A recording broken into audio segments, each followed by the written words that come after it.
Hey, BJ, congratulations on the appointment to the staff with Greg again. Thank you. Wanted to ask you along those lines, what's maybe different this time around in terms of a sporting director who's going to be very active in behind the scenes and preparations. How would you contrast it to the last term going into a World Cup cycle? I think right now there's just a there's a new level of energy with everybody on the staff, with in the whole organization. We know the opportunity that we have coming up here over the next couple years. So for us, it's just about continuing to get better, continuing to grow, continuing to get more players opportunities, and continue to challenge ourselves against different opponents. And that's really where the excitement comes from. And I think that's where we have a real clear idea on where we want to go, and that drives all of us each and every day. Next will be Henry Bushnell from Yahoo. Thanks, Michael. And sorry if I missed anything in the beginning. But BJ, I'm just wondering if you could, what were the negotiations with whether it's Greg or the Federation around, returning for a second cycle as an assistant for this team? And did you ever look elsewhere, or and if not, what made you so interested in being a part of a second cycle with this team? Yeah, for me, I think the opportunity to represent your country anytime that they come calling, it's a huge honor. It's an honor that I don't take lightly, and that I'm grateful for anytime. So for me, when the offer and opportunity came, the decision was quite quick. I think the opportunity that we all have here, and the impact that we can make over the next 3 years leading to this 2026 World Cup is a great challenge, and I think we're all people that really like to run towards challenges, and that was a real driving factor when this opportunity presented itself again. We'll go to Ron Blum from the Associated Press.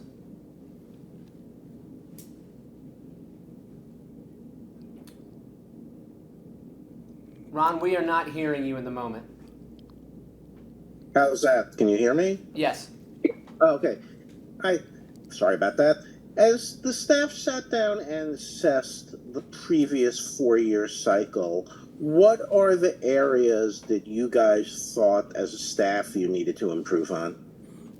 Yeah, of course. I think any time that you leave one cycle and start another cycle, you're going to always sort of reflect and refine your processes.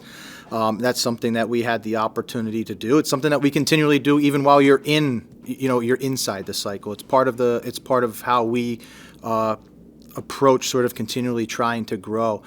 I think for us, it's trying to continue to play a variety of opponents. You see that what we're going to do this week with an opportunity to play two opponents from Asia that are going to present different challenges to us. And the more opportunity we can challenge this group, and the more opportunity we can bring the players along and improve our sort of style of play, I think that'll all lead us to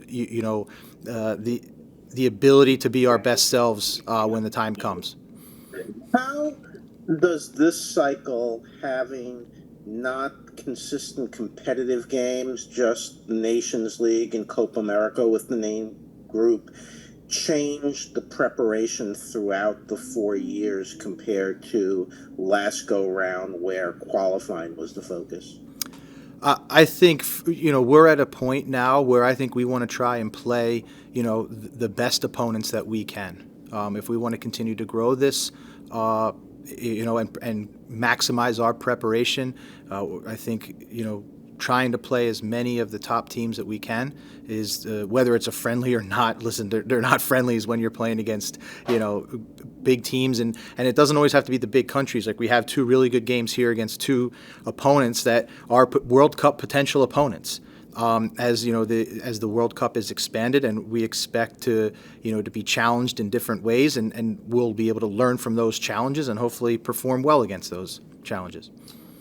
Just one point of information on that as we continue with Oman and Uzbekistan. Given that Given the international calendar and official competition calendar, the next and only opportunity we would have to play teams from the Asian Football Confederation is July of 2025. So when BJ talks about diversity of opponents, that's just a point of information as background. We'll continue with Tom Timmerman from the St. Louis Post-Dispatch. Hi, BJ, and welcome back to St. Louis. You talked about finding where people fit in. Where does Tim Ream fit in this picture? I mean, Tim for us is still a player who's playing at a high level in the Premier League, and if we continue to use filters of guys playing in top 5 leagues and making real impacts with their club, Tim Ream is a player that I think can make a massive impact for quite a long time, and we look forward to that. Thanks, sir. Next will be Jeff Carlisle from ESPN FC. Thanks, Michael. Hi, BJ. Kind of piggybacking on Ron's question a little bit, how do you and Greg and the rest of the staff move this attack forward? Because it certainly seemed like at the World Cup, and granted it's not the biggest sample size, but the team did really kind of struggle to create quality chances in those games. So I'm wondering, what ideas do you guys have to try to make this attack, more clinical, more creative, and create more chances? I think it continues to go back to challenging ourselves against different variety of opponents. So I think each challenge that the opponent brings with you is going to dictate sort of how you can create chances. So the more experience that we can give these core group of players playing against a diverse schedule of opponents, I think will teach us and give us ideas on how to advance that attack against different type of setups. So I think it's about exploring different challenges that the opponents give us, and at the same time continuing to get our core group of players as much time together as possible. We'll go to Sanjay Sujan Thakumar. Thanks, Michael. Thanks, BJ, for doing this. Just wanted to ask you about your thoughts on roster planning the next few months and how to go about calling up some of the Olympic eligible guys.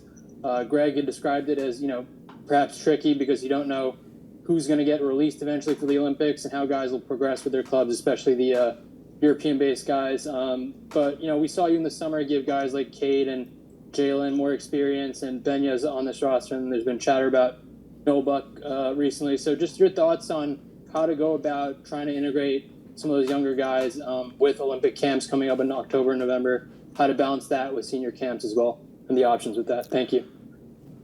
Yeah, sure. I think for us, even when you see the roster composition here, you see a great sort of cross-section of players, young, veterans, new guys, dual nationals. So for us, it's just to stick to this continued process of providing players opportunities with the men's national team, and supplement that also with specific U23 camps. And across the federation, we're aligned in the way that we want to play and the way that we evaluate talent. So it's not just about the men's national team, but it's much more about U.S. soccer as a whole, and really solidifying our style of play and getting as many of the players and high potential players inside that game model and that style of play. But I think it just continues to be per window, but we definitely have an overarching strategy on how we're going to get as many of those players involved as possible, so that we can field competitive rosters both with the men's national team and as the federation looks forward to a premier event, which is the Olympics as well. Next will be Joseph Lowry. Thanks, Michael. BJ, thank you for doing this. Appreciate you taking the time. I wanted to ask you about Ben Kremasky a little bit, and sort of where you and your staff view him positionally, right? He's played in a couple different roles with Inter Miami, but for where you view him positionally, and what your thoughts are generally on his game and his progression. Yeah, he's a player that we've tracked for a while. I think he's, in recent form, he's really made a step forward. We're excited to welcome him into camp. specifically, I think we do see him as a center midfield type of profile. He's a player that I think can make an impact in the attacking third of the field, but also has an edge to him that you think that he can compete, in the middle of the field against some of the best in international football. So it's going to be great to have him in, and we're looking forward to it. Last question for BJ comes from Andrew Jones. Thank you, Michael and BJ. Glad to always see you again. Wanted to ask you, how was that first conversation linking back with Greg, with how close you two are once he got back officially as the manager? And how was your time off after the Gold Cup with spending family and being able to recharge? Yeah, thanks for that. The conversations with Greg were really positive. It's about looking forward, and sort of aligning and sharing our vision with each other on how we want to approach this and to make the biggest impact, as we move forward. So, we quickly realized that we have a lot of similar thoughts and ideas, and think together, working with everyone here, we can push the program forward. In terms of it was a great opportunity to reconnect with the family, spend a couple weeks, recharge, and now really focused on these 2 games here in the September camp. There's great excitement around the team, and we know that we're going to be challenged by 2 strong opponents that'll challenge us in 2 different ways. So excited to compete and learn and continue to refine.